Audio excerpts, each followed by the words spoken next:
పరంగా వాళ్ళు ఏం చేసి ఉండొచ్చు అనే దానిపైన చర్చ జరగాలన్నది నా యొక్క ఉద్దేశం. రైట్, నెక్స్ట్ హాఫ్ దాని వైపు వెళ్దాం. పావని గారు, మీ ముందు ఇంద్రశోభన్ గారు చాలా స్టేట్మెంట్స్ నిలబెట్టారు. సో మీ సమాధానాలు ఏంటి వాటికి? ఇప్పుడు ముందైతే ఇది అత్యాచారాల గురించి కాబట్టి వాటి గురించే నేను మాట్లాడతా. ఇందిరక్క చెప్పిన వాటి గురించి కూడా సమాధానాలు చెప్తా. ఇంకొకటి ఏంటంటే, ఎక్కడ స్త్రీలు పూజించబడతారో అక్కడ దేవతలు కొలువై ఉంటారు. ఇంకొకటి ఏంటంటే, జాతీయ పార్టీలు ఇవి రెండు, ఇందిరమ్మ రాజ్యం అని కాంగ్రెస్ పార్టీ చెప్తుంది, బీజేపీ పార్టీ ఏమో జై భరత మాతకు అంటది. ఇక బీజేపీ పార్టీ వాళ్ళకి చూస్తే అయితే ఎంతో మంది అత్యాచారాలు చేసి కోర్టులలో శిక్షలు పొంది జైలు నుంచి వెళ్ళి వచ్చిన వాళ్ళకు కూడా శాల్వాలు కప్పి పెద్ద పెద్ద హోర్డింగులు పెట్టుకొని చేసిన బీజేపీ పార్టీ ఉన్నది. ఇంకొకటి, ఒక రెజ్లర్ వినేష్ పోగాట్ బ్రిజ్ భూషణ్ కేసే చూసినాం మనం. బ్రిజ్ భూషణ్ ను కాపాడుకుని వినేష్ పోగాట్ మీద లేని పోని నిందారోపణలు చేసింది బీజేపీ పార్టీ. వాళ్ళు మహిళలకు ఏ విధంగా గౌరవం ఇస్తుందో మనం చూస్తూనే ఉన్నాం ఈ విషయాలల్లో. ఇంకా ఇవి మచ్చుకే చెప్తున్నా, కొన్ని విషయాలే చెప్పినా.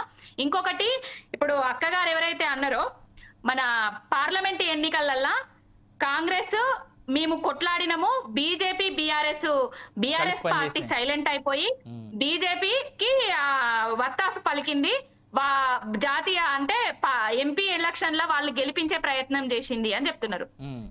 రెండు జాతీయ పార్టీలు కలిసి మీకు 8 మాకు 8 సీట్లని పంచుకున్నది కాంగ్రెస్ బీజేపీ. కాంగ్రెస్ బీజేపీ రెండు జాతీయ పార్టీలు వేరైనా కూడా వాళ్ళ టార్గెట్ ఏంటంటే ప్రాంతీయ పార్టీలను అరగదొక్కడము, ప్రాంతీయ పార్టీలను లేకుండా చేయడమే వాళ్ళ మెయిన్ మోటో. వాళ్ళు ఏంటంటే, కేసీఆర్ గారు తెలంగాణలో ఉండడం వల్ల వాళ్ళకు కొరకరాని కొయ్యలుగా తయారైండు కాబట్టి బీజేపీ పార్టీ కాంగ్రెస్ వాళ్లకు సపోర్ట్ చేసి సీఎం అయ్యేదాకా, రేవంత్ రెడ్డిని సీఎం అయ్యేదాకా వెనుకుండి నడిపించి స్కెచ్ చేసింది బీజేపీ పార్టీ అనేసి తెలంగాణ ప్రజానికానికి మొత్తం తెలిసిపోయింది. ఇంకొకటి, పార్లమెంట్ ఎన్నికలల్లా విశ్వేశ్వర్ రెడ్డి గారి కొడుకే చెప్పిండు, రేవంత్ రెడ్డి మా నాన్నకు సపోర్ట్ చేయడం వల్లనే మా నాన్న ఎంపీగా గెలిచిండు అనేసి. మనం వీడియోలల్లో చూసినాం, చాలా రకాలుగా చూసినాము. ఇంకొకటి, అవన్నీ వదిలిపెడితే ల్యాండ్ ఆర్డర్ ఏ విధంగా కుంటుపడిపోయింది అనేది మనం చూద్దాం. ఇక హైదరాబాద్ లా క్రైమ్ రేటు ఏ విధంగా పెరిగిపోయింది. 2024 41% క్రైమ్ రేటు పెరిగిపోయింది. సైబరాబాద్ లా 2024 61% క్రైమ్ రేటు పెరిగింది. ఇక లిక్కర్ గురించి అక్కగారు మాట్లాడిండ్రు కదా, లిక్కర్ కు కఠిన చర్యలు తీసుకుంటాము, తాగకుండా చేస్తాము అని చెప్పింది కదా. తాగకుండా చేస్తానం, ఆదాయం రాకుండా చూసుకుంటానం, అది ఇదని చెప్పిండ్రు కదా. ఎంత అవాస్తవమైన ముచ్చట అంటే, లిక్కరు ఎంత తొందరగా అంటే, ఎవరికి వాళ్ళు ఇన్స్పెక్టర్స్ వాళ్ళు ఉంటారు కదా అండి, ఆబ్కారీ ఆఫీసర్స్ ఉంటారు కదా, వాళ్లకు రేటింగ్స్ పెట్టిండ్రు, వాళ్ళకు టార్గెట్లు పెట్టి రేటింగ్లు పెట్టి మీరు తాగుబోతులను చెయ్యిరి తెలంగాణ ప్రజలని చెప్పింది వాస్తవమా కాదా అని అక్క చెప్పాలి.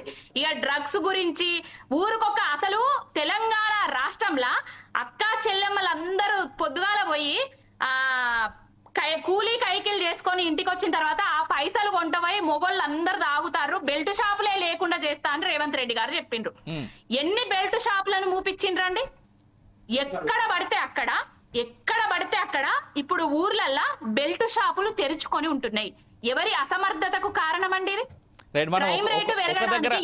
మొదలెట్టిన చర్చ ఇంకో వైపుగా వెళ్తుంది. అఫ్ కోర్స్ కారణాలు అనేకం కావచ్చు, రీజన్స్ ఇవన్నీ ఉన్నాయండి. చెప్తున్నా, ఇవన్నీ అక్కగారు చెప్పిండ్రు కాబట్టి నేను చెప్తున్నా. వాళ్ళు ఇప్పుడు బీఆర్ఎస్ ప్రభుత్వము, బీజేపీ ప్రభుత్వము, అన్నమలై విషయము అది ఇదని అంటున్నారు కదా.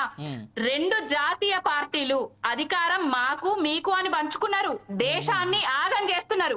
ఇప్పుడు ఆయనే ఏంటంటే ఒక సుబ్రహ్మణ్యేశ్వర స్వామి భక్తుడు, నేను కూడా సుబ్రహ్మణ్యేశ్వర స్వామి భక్తురాలనే.